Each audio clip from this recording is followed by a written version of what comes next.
మన్యం జిల్లాలో వైభవంగా ఆదివాసీ దినోత్సవం. ఆదివాసీల హక్కులను కాపాడాలన్న ప్రజా ప్రతినిధులు, అధికారులు. పార్వతీపురం మన్యం జిల్లా గిరిజనాభివృద్ధి సంస్థ కార్యాలయం ఆవరణలో శనివారం ప్రపంచ ఆదివాసీ దినోత్సవ కార్యక్రమం ఘనంగా జరిగింది. ఈ కార్యక్రమంలో ఎమ్మెల్యే తోయిక జగదీశ్వరి ముఖ్య అతిథిగా పాల్గొన్నారు. ఈ సందర్భంగా ఆమె మాట్లాడుతూ ప్రతి సంవత్సరం ఆగస్టు 9న ప్రపంచ ఆదివాసీ దినోత్సవ కార్యక్రమాన్ని పండగ వాతావరణంలో జరుపుకుంటున్నామన్నారు. ప్రపంచవ్యాప్తంగా ఉన్న ఆదివాసీ ప్రజల హక్కులను గుర్తించి వారి సంస్కృతి సంప్రదాయాలను పరిరక్షించాల్సిన అవసరం ఎంతైనా ఉందని తెలిపారు. ఆదివాసీలు ప్రకృతితో మమేకమై జీవించే విధానం, జీవన శైలి, జ్ఞానం, సాంస్కృతిక వారసత్వం ఎంతో విలువైనదన్నారు. ఎస్పీ మాధవరెడ్డి మాట్లాడుతూ ఆదివాసీల అభివృద్ధికి ప్రభుత్వం పలు సంక్షేమ పథకాలు ప్రవేశపెట్టిందన్నారు. ఆదివాసీల కొరకు ఆసుపత్రులు, పాఠశాలలు, వసతి గృహాలు ప్రభుత్వం ఏర్పాటు చేసిందని తెలిపారు. కొంతమంది ఆదివాసీలు మద్యపానం తయారు చేయడం, సేవించడం చేస్తున్నారని, వారి వల్ల మిగిలిన వారికి చెడ్డ పేరు వస్తోందన్నారు. భవిష్యత్తు బంగారంలా ఉండాలంటే చెడు వ్యసనాలకు బానిసలు కావద్దని పిలుపునిచ్చారు.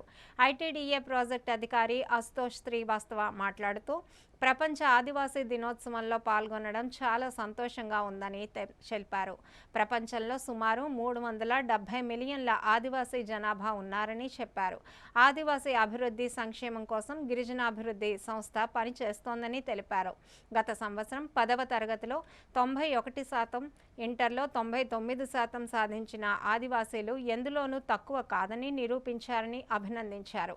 కార్యక్రమానికి ముందు గిరిజన విద్యార్థులు ప్రదర్శించిన సాంస్కృతిక కార్యక్రమాలు ఆహుతులను ఆకట్టుకున్నాయి.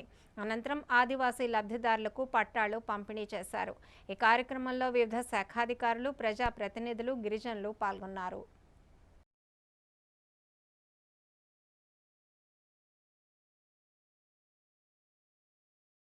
పండగ వాతావరణంగా జరుపుకున్నారంటే చాలా సంతోషంగా ఉంది. మనం అందరం కూడా మన సంస్కృతి సంప్రదాయాలు, మన ఆచార వ్యవహారాలు ఏ విధంగా ఉంటాయనే దానిపైన కూడా మొత్తం అంతా చూసాం.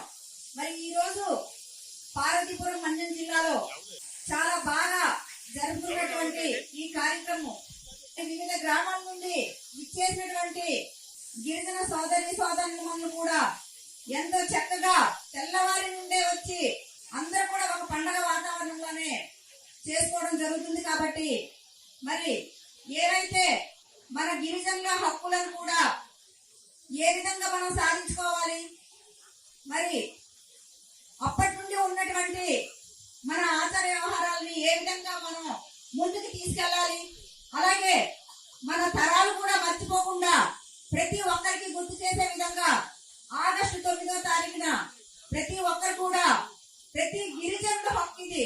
కాబట్టి అందరూ కూడా మరి పండగ వాతావరణంలో జరుపుకోవాలి.